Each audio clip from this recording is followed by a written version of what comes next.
लेना याद ज़रूर से देख लेना, क्योंकि वो इम्पोर्टेंट है, वो इम्पोर्टेंट है, बहुत इम्पोर्टेंट है। क्योंकि जो बेसिक चीज़ें हैं ना वो जान लोगे तो ये एक्सरसाइज कुछ भी नहीं है उसके सामने।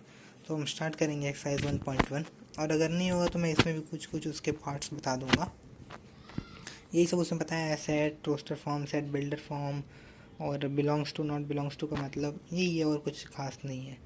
तो यार अब हम बढ़ते हैं क्वेश्चन नंबर फर्स्ट के फर्स्ट पार्ट पे, जो कि है which of the following are sets, justify your answer. ये हमें 9 क्वेश्चन दिए हैं, इसमें हमें बताने हैं कि कौन कौन से इसमें सेट हैं। तो हम आ जाते हैं इस पर। तो यार ये है which of the following are sets, the collection of all months of a year with the letter J.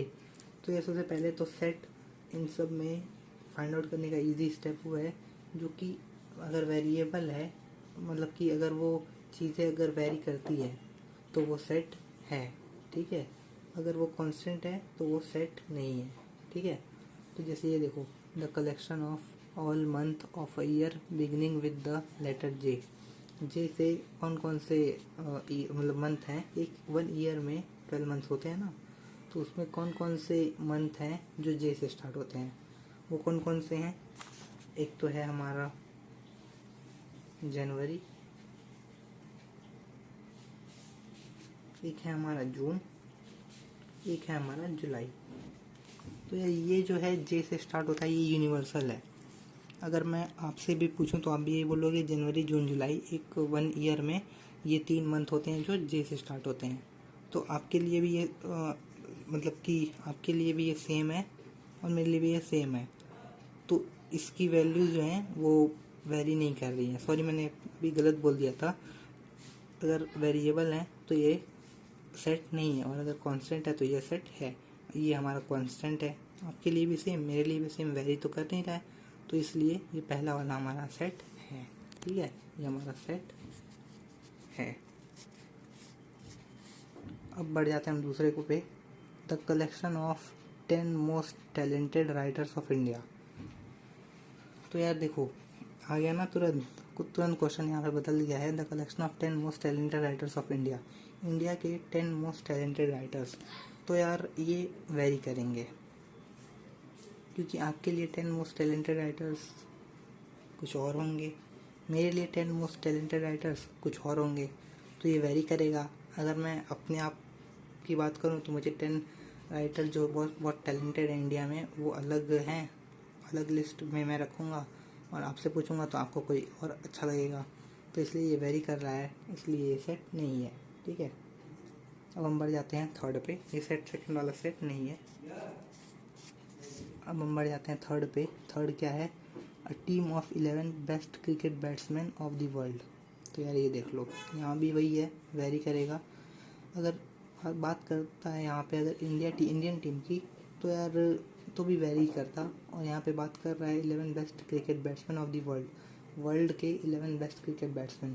तो यार मेरे लिए वर्ल्ड के 11 बेस्ट क्रिकेट बैट्समैन अलग होंगे, जैसे कि विराट कोहली, MS धोनी, सुरेश रैना। जो सुरेश रैना तो अभी संन्यास ले चुका है उन्होंने, और महेंद्र सिंह धोनी ने भी संन्यास ले लिया है, लेकिन मैं भी अभी भी उनको अगर मैं टॉप 11 बेस्ट क्रिकेट बैट्समैन में रखूँगा तो ये 11 प्लेयर आएंगे ना, और आपके लिए कुछ और होंगे, क्या पता आपके लिए हार्दिक पांड्या और ऋषभ पंत और भी बहुत सारे प्लेयर। तो ये भी वेरिएबल है, तो ये भी वेरी करेगा, तो ये सेट नहीं है, थर्ड वाला सेट हमारा नहीं है।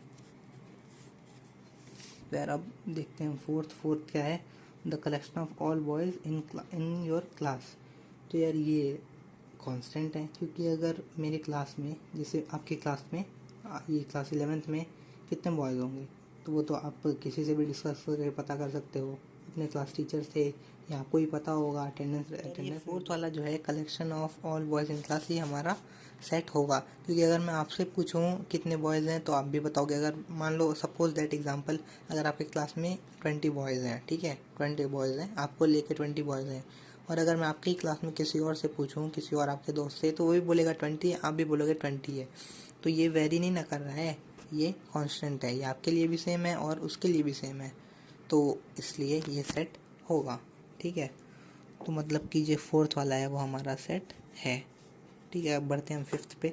फिफ्थ वाला क्या कह रहा है, the collection of all natural number less then 100।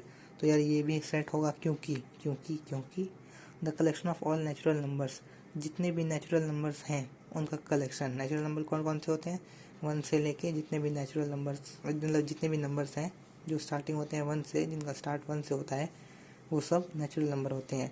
तो अगर मैं आपसे पूछूं नेचुरल नंबर, तो 1 से लेके 100 तक, 100 से कम, 100 ये नहीं बोला, लेस देन इक्वल टू बोला होता तो 100 को भी हम इंक्लूड करते, और लेस देन बोला तो 100 से कम। तो आप भी बोलोगे 1 2 3 4 5 6 7 8 9 10 99 तक, ठीक है, और मैं भी यही बोलूँगा। तो इसलिए ये भी वेरिएबल नहीं है, आपने भी वही सेम आंसर दिया, मैंने भी वही सेम आंसर दिया, तो इसलिए ये भी हमारा सेट है। ये क्योंकि कांस्टेंट है ना, इसलिए बस सिंपल जान लो, जो चीज़ कांस्टेंट होगी यहाँ पे वो हमारा सेट होगा, जो वेरिएबल होगी वो सेट नहीं होगा, सिंपली। अब हम बढ़ जाते हैं, the collection of novels written by the writer Munshi Premchand. तो यार हम इसकी बात करते हैं। तो यार इसमें मुंशी प्रेमचंद जी ने जितने भी मतलब कि नॉवेल्स लिखे होंगे, वो तो एक मतलब कि एक डेफिनेट है ना, एक मतलब कि हमें पता होगा, या इन्होंने जितने भी नॉवेल्स लिखे हैं वो एक लिमिटेड होंगे, क्योंकि अनलिमिटेड तो होंगे नहीं, क्योंकि no one is limited in this world, no one is unlimited in this world, everyone comes with the limited period. तो इसलिए यार जो नॉवेल्स का कलेक्शन होगा वो हमें भी पता होगा और आपको भी पता होगा। तो जितना मतलब कि अगर मान लो suppose at example Munshi Premchand ji ने अगर मान लो 100 नॉवेल्स लिखी हैं, तो आपको भी पता है 100 नॉवेल्स लिखी है, और मुझे भी पता है कि 100 नॉवेल्स ही लिखी है उन्होंने, तो ये भी कांस्टेंट है, इसलिए ये सेट होगा, ठीक है। अब बढ़ जाते हैं हम 7th पे, collection of all even integers. तो यार collection of all even integers कौन कौन से होंगे, 2 हो जाएगा, 4 हो जाएगा, 6 हो जाएगा, 8 हो जाएगा, इनफाइनाइट तक जाएगा, ठीक है। अगर मैं आपसे पूछूं तो क्या आप भी ये बोलोगे, यही ना बोलोगे, इवन इंटीजर्स, इवन इंटीजर यही ना होते हैं, 2 4 6 8 10 12 14, यही सब ना होंगे। तो ये भी हमारा कांस्टेंट है, क्योंकि अगर मैं आपसे पूछूंगा तो आप भी यही बोलोगे, अगर मुझसे पूछोगे आप तो मैं भी यही बोलूँगा, इसलिए ये कांस्टेंट है और हमारा ये सेट है, ये हमारा सेट है, ठीक है। अब आ जाते हैं 8th पे, collection of question in this chapter. अब यार ये तो सिंपली आप भी बता सकते हो कि ये क्वेश्चन मतलब कि इस चैप्टर में सेट, पहले चैप्टर में कितने क्वेश्चन हैं, इस चैप्टर में कितने क्वेश्चन हैं, बेसिकली शायद 30 to 40 क्वेश्चन अराउंड है इसमें। तो अगर मैं आपसे पूछूँ तो आप भी यही बोलोगे 30 to 40 क्वेश्चन हैं इसमें, मतलब कि एग्जैक्ट अगर हम बात करें तो 35-36 क्वेश्चन है, और अगर मुझसे आप पूछोगे तो मैं भी यही बोलूँगा। तो ये वेरी तो नहीं ना कर रहा है, हमारे लिए सेम है, आपके लिए भी सेम है, मेरे लिए भी सेम है, इसलिए ये सेट होगा, ये भी कांस्टेंट है तो ये सेट होगा। अब हम बात करते हैं 9th पे, collection of most dangerous animals of the world. अब यहाँ पे देखो ध्यान देना, collection of most dangerous animal, collection बहुत जो सबसे खतरनाक जानवर हैं इस वर्ल्ड में उनका। आपके लिए यार कुछ और होंगे, मेरे लिए कुछ और होंगे। अगर सपोज दैट मेरे लिए होंगे लायन, टाइगर, एलिफेंट, ये सब होंगे, तो आपके लिए क्या पता किंग कोबरा हो या बहुत सारे अलग अलग, ये वेरी करेगा। मेरे लिए डेंजरस एनिमल बहुत सारे अलग होंगे, आपके लिए डेंजरस एनिमल अलग होंगे, तो इसलिए ये भी हमारा वेरी करेगा, इसलिए ये सेट नहीं है। तो 9th वाला हमारा सेट नहीं है। अब हम बढ़ जाते हैं क्वेश्चन नंबर 2 पे, जो क्या कह रहा है, लेट ए सेट दिया हुआ है कोई 1 2 3 4 5 6, insert the appropriate symbol belongs to और नॉट बिलोंग्स टू। ये जो दिख रहा है ना, ये इसका मतलब होता है belongs to, not belongs to in the blank spaces. तो यार अब देखो एक एग्जांपल दे के मैं समझाता हूँ। जो ये होता है सिंपली, इसका मतलब होता है बिलोंग्स टू। ये मैंने इंट्रोडक्शन में बताया है, इसलिए मैंने बोला था कि अगर आप इंट्रोडक्शन देखते तो ज़्यादा अच्छा रहता आपके लिए, क्योंकि बेसिक चीज़ है। और जो ये होता है इसका मतलब होता है नॉट बिलोंग्स टू, इसका मतलब होता है बिलोंग्स टू, इसका मतलब होता है नॉट बिलोंग्स टू। इसलिए मैंने बोला था इंट्रोडक्शन देख लो, अभी भी आप जाके देख सकते हो। तो यार वो सिंपली, अगर आप बचपन में आपने ये पढ़ा होगा लेस देन, ग्रेटर देन, ये पढ़ा होगा ना बचपन में, तो यार बस सिंपली इसी टाइप से आपको इस क्वेश्चन में करना है। तो देखो क्या करना है, सेट ए दिया है 1 2 3 4 5 6, और ये हमें सिंबल इंसर्ट करना है इसमें। तो यार पहले पे हम देखते हैं 5 डैश डैश डैश डैश ए। तो इसमें पूछ रहा है क्या 5 एलिमेंट मतलब कि क्या 5 सेट ए में आ रहा है, क्या ये 5 जो है इन सेट में आ रहा है, क्या ये बिलोंग कर रहा है इस सेट को। तो ये बिलोंग कर रहा है कि नहीं, आप देखो 1 2 3 4 5, यहाँ 5 है और यहाँ 5 है, तो मतलब कि ये 5 जो है इस सेट ए में बिलोंग कर रहा है, इस सेट में एलिमेंट्स प्रेजेंट है। तो यार इसमें हम साइन लगा देंगे बिलोंग्स टू का, इसमें हम साइन बिलोंग्स टू का लगा देंगे, सॉरी गलत बन गई थोड़ा सा, इसका मतलब बिलोंग्स टू, ठीक है। और अब दूसरा क्वेश्चन है हमारा 8 डैश डैश डैश डैश ए, क्या 8 इस सेट ए में आ रहा है, क्या 8 इसमें प्रेजेंट है, बिलोंग कर रहा है इस सेट को। तो यार देखो 1 2 3 4 5 6 तक ही है और यहाँ पे 8 पूछा है, तो यार 8 इस सेट ए में नहीं है, तो इसलिए ये बिलोंग नहीं करेगा। देखो तो हम नॉट बिलोंग्स टू का यहाँ साइन लगा देंगे। अब यहाँ पे थर्ड है हमारा 0 does 0 belongs to set A, क्या 0 इस सेट ए में आ रहा है, नहीं आ रहा है। यार देखो 1 2 3 4 5 6 है, 0 नहीं आ रहा है, तो क्या ये 0 इस सेट को बिलोंग करेगा, कर रहा है या नहीं, नहीं करेगा, क्योंकि ये स्टार्टिंग है 1 से और 6 तक ही सिर्फ गया है, 0 तो है नहीं, इसलिए ये बिलोंग नहीं करेगा। अब ये पूछ रहा है 4 बिलोंग्स टू सेट ए, देखो 4 तो यार बिलोंग कर रहा है, क्योंकि देखो 1 2 3 4 है और 4 इस सेट ए में बिलोंग कर रहा है, तो मतलब कि यह है यहाँ पे बिलोंग्स टू का साइन लग जाएगा। अब हम बढ़ जाते हैं फिफ्थ पे, सेकंड क्वेश्चन के फिफ्थ पार्ट पे। 2 डैश डैश डैश डैश ए, क्या 2 बिलोंग कर रहा है सेट ए में। तो यार देखो ए है सेट 1 2 3 4 5 6, यानी 2 इसमें आ रहा है, यहाँ पे देखो 2 आ रहा है सेट ए में, तो इसलिए ये बिलोंग करेगा।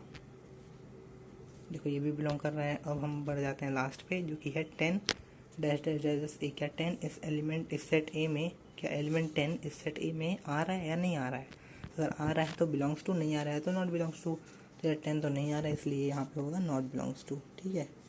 अब हम बढ़ जाते हैं थर्ड क्वेश्चन पे। अगर किसी भी तरह का डाउट हो तो यार बेझिझक पूछ लेना, मैं तुरंत कमेंट में बता दूंगा आपको जो भी doubt. Will move to question number 3। अब हम क्वेश्चन नंबर 3 को सॉल्व करेंगे। तो इसमें क्या दिया है, which of the following write the following sets in roster form.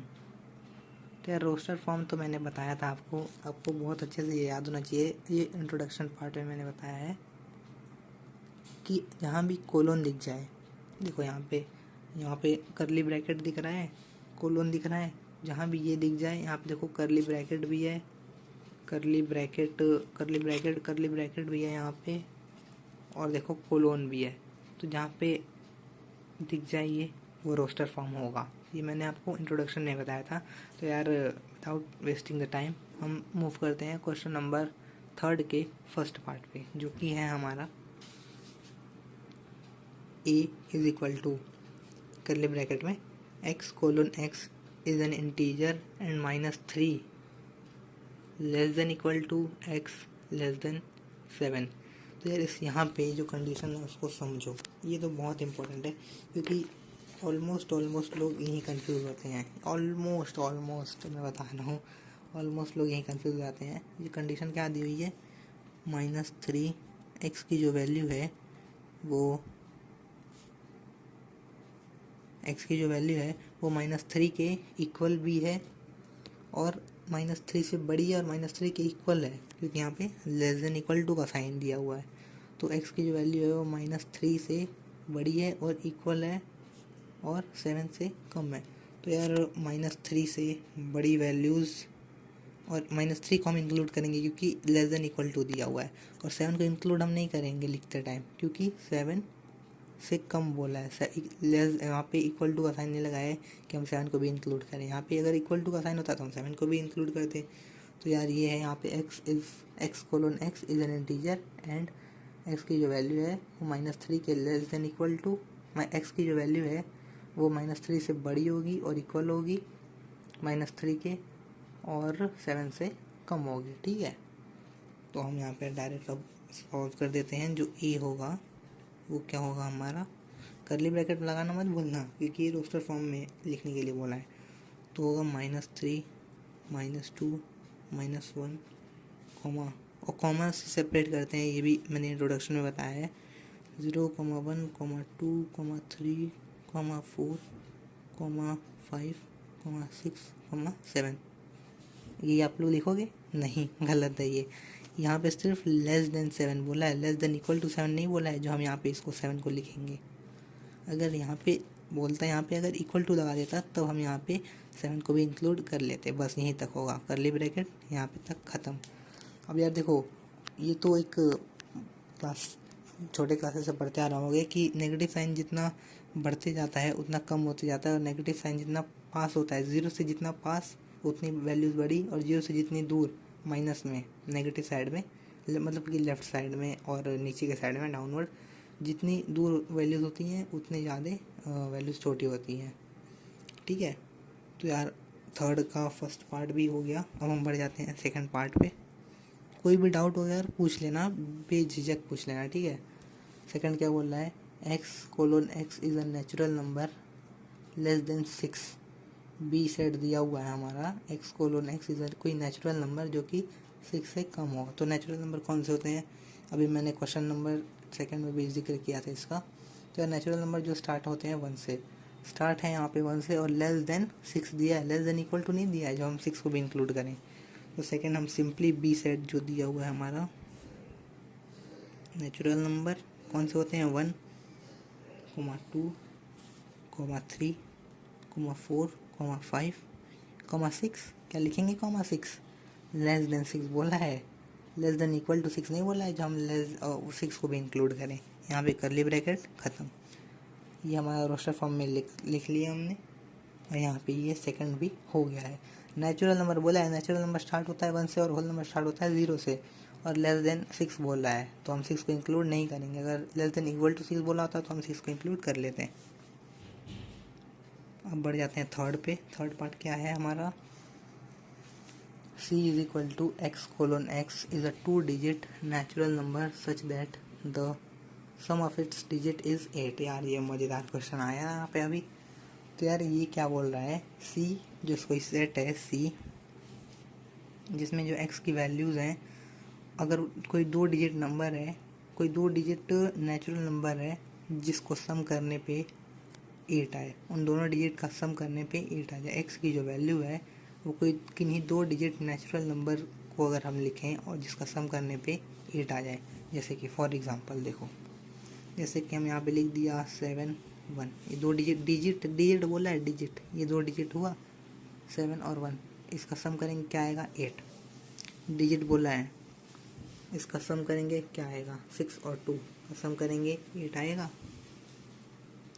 4 4 सम करेंगे इसका 8 आएगा। नेचुरल नंबर बोला है, और नेचुरल नंबर बोला है और 2 डिजिट जिसका सम करने पे आ जाए 8। तो यार यही सब होंगे जिनका सम करने पे 8 आ जाएगा। 7 1 करेंगे तो 8, 7 + 1 8, 6 + 2 8, 4 + 4 8। तो ऐसे ही इसमें हमें करना है। तो सी सेट जो है तो कौन कौन से हो जाएंगे हमारे, सबसे पहले एक हो जाएगा 1 7, 1 7 को हम ऐड करेंगे तो क्या हो जाएगा 8, 7 + 1 8, 1 + 7 8, एक हो जाएगा 17, एक हो जाएगा 2 6, इसका भी सम करेंगे तो 8 ही होगा, पता होगा आपको। 2 + 6 8, अब क्या होगा 3 और 5, 3 + 5 कितना होगा 18 होगा। यहाँ पे बोला है, एक बार क्वेश्चन अच्छे से पढ़ लो, x:x is a 2 digit natural number such that the sum of its digit is 8। x की जो वैल्यू है कोई 2 डिजिट की नेचुरल नंबर्स हैं, और कंडीशन इम्प्लाई हो रहा है कि उसका सम अगर हम करें तो डिजिट का सम करने पे 8 आ जाए। यही सब तो डिजिट होंगे ना, सी सेट दिया हुआ है 1 + 7 8, 2 + 6 8, 3 + 5 8। अब हो जाएगा, एक और हो जाएगा हमारा 4 4 5 3, 5 + 3, सॉरी कॉमा में नहीं लिखना है, डिजिट 2 डिजिट बोला है, कॉमा में नहीं सेपरेट, वरना वो सेपरेट हो जाएगा।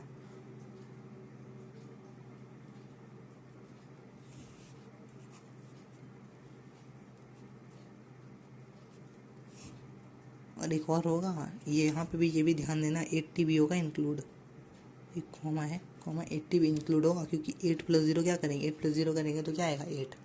तो यार ये होगा सी वाला। इन दोनों इसमें आप चेक कर लो, कोई भी इन सारे डिजिट में अगर हम किसी का भी सम करेंगे तो 8 आएगा। 1 + 7 8, 2 + 6 8, 3 + 5 8, 4 + 4 8, 5 + 3 8, 6 + 2 8, 7 + 1 8, 8 + 0 8, 8 ही आएगा। ठीक है, कोई भी डाउट कमेंट में पूछ लेना, कोई भी डाउट, कोई प्रॉब्लम भी हो, जरूरी नहीं कि कोई पढ़ाई से रिलेटेड कोई दिक्कत हो, कोई भी एनी टाइप ऑफ दिक्कत कॉन्टेक्ट कर लेना कमेंट में। ठीक है, रिप्लाई मैं तुरंत कर दूंगा यार, पक्की बात है ये तो।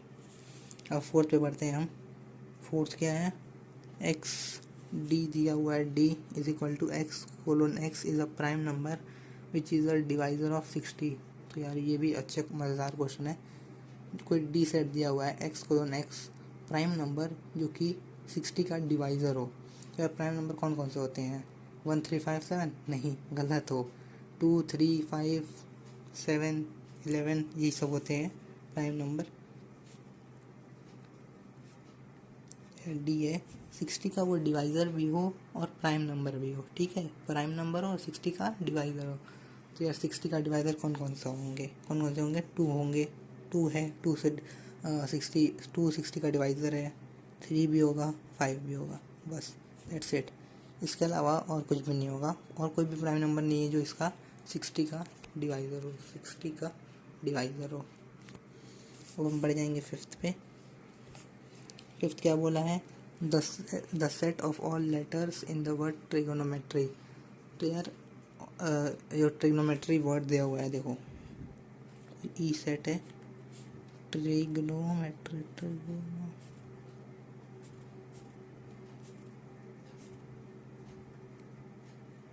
तो यार ट्रिग्नोमेट्री जो वर्ड दिया हुआ है इसका सेट, मतलब कि सिंपली अगर इस टाइप का क्वेश्चन दिखे ना, तो जो भी वर्ड 2 बार रिपीट हो रहे हैं उनको एक सिंगल टाइम लिख लो। ये जो यहाँ पे क्वेश्चन दिया हुआ है, the set of all letters, जितने भी लेटर हैं उनका एक सेट, मतलब कि जो भी वर्ड रिपीट हो रहा है उसको हम एक बार लिखेंगे। T R I G O N, यहाँ पे देखो ओ आ रहा है ना, तो हमें ओ को दोबारा से नहीं लिखना है। अगर 2 बार रिपीट हो रहा है तो उसको हमने सिर्फ सिंगल बार लिखना है। यहाँ पे हमने सिंगल बार लिख दिया, दोबारा रिपीट नहीं करना है। एम रिपीट कहीं नहीं हुआ है। ई टी देखो रिपीट हो चुका है, टी देखो यहाँ पे टी दोबारा ना, टी को हमें नहीं लिखना है। आर को भी नहीं लिखना है क्योंकि आर भी आ चुका है, देखो वाई। ठीक है, यहाँ पे देख लो, यहाँ पे कॉमा से सेपरेट कर देना है। टी ये 2 बार आया, एक बार लिखना है। आर 2 बार आया, एक बार लिखना है।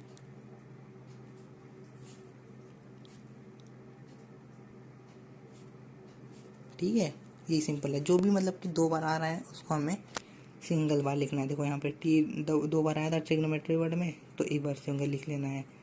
यहाँ पे ई भी आया था, ई 2 बार आया, एक बार आया, ई देखो सिंगल बार आया तो ई सिंगल बार लिख दिए हम।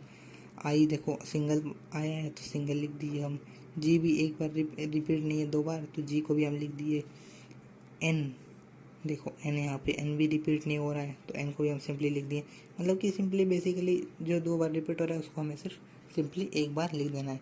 इससे अगर रिलेटेड कोई भी डाउट हो तो पूछ लेना कमेंट में, ठीक है, कोई बात नहीं है। तो हम बढ़ते हैं सिक्स्थ पे। सिक्स एंड लास्ट है हमारा, the set of all letters in the word better. देखो the set of all letter in the word better, यार ये भी सेम होगा, कोई एफ सेट है। यहाँ पे देख लेते हैं, कंफ्यूजिंग होगा वरना। BETTER,